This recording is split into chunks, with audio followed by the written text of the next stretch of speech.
Mr. President, Indonesia would like to exercise our right of reply to the statements delivered by Solomon Islands and Vanuatu, echoed by Nauru, Marshall Islands, Tuvalu, and Tonga regarding matters concerning Papua, a province of Indonesia.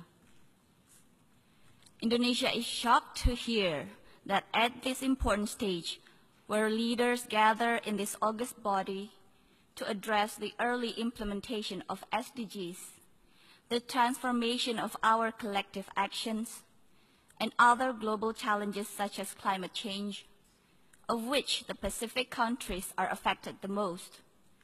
The said leaders chose instead to violate the UN Charter by interfering in other countries' sovereignty and violating its territorial integrity. We categorically reject the continuing insinuations in their statements.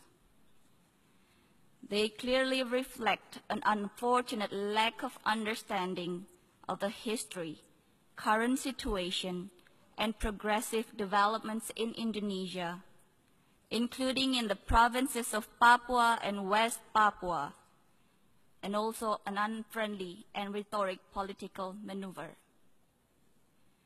Their politically motivated statements were designed to support separatist groups in the said provinces who have consistently engaged in inciting public disorder and in conducting armed terrorist attacks upon civilians and security personnel.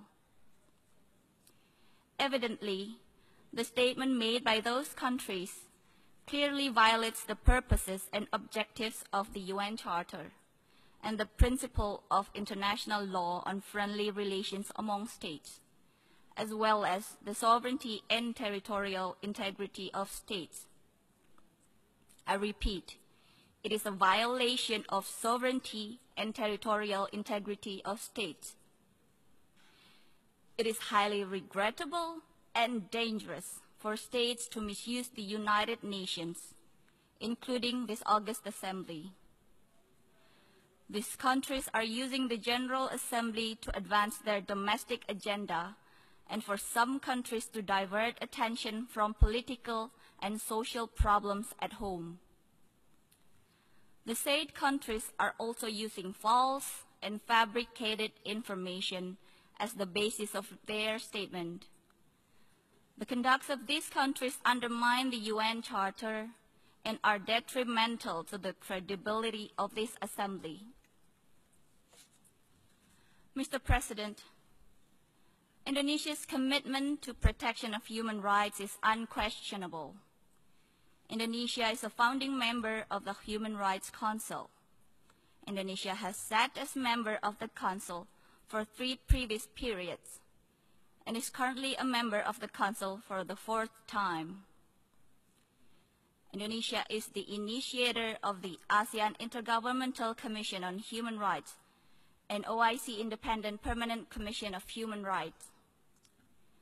Indonesia has ratified 8 out of 9 core international human rights instruments, all incorporated into our national legal system, in compared 4 by Solomon Islands and 5 by Vanuatu.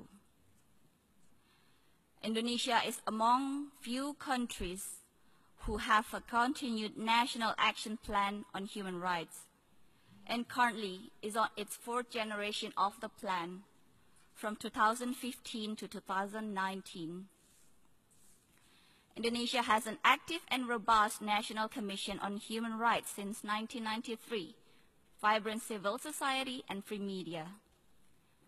Indonesia is also a country with full-fledged democracy in function. With such a vibrant national democracy, coupled with the highest commitment to the promotion and protection of human rights at all levels, it would be nearly impossible for any human rights allegations to go unnoticed and unscrutinized.